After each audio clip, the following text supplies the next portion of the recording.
Guys, ഇന്ന് നമുക്ക് നമ്മളെ മുഫ്ലി പാണക്കാടിന്റെ അൽഫലായാലൊന്ന് പാടാം. ഓക്കെ,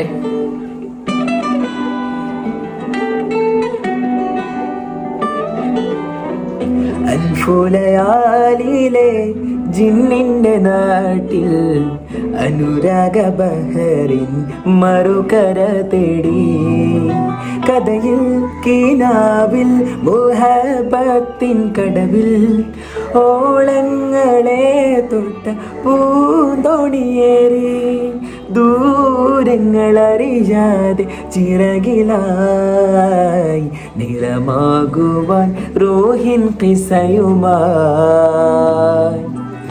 അൽഫുലയാലിലെ ജിന്നിന്റെ നാട്ടിൽ അനുരാഗ ബഹറിൻ മറുകര തേടി.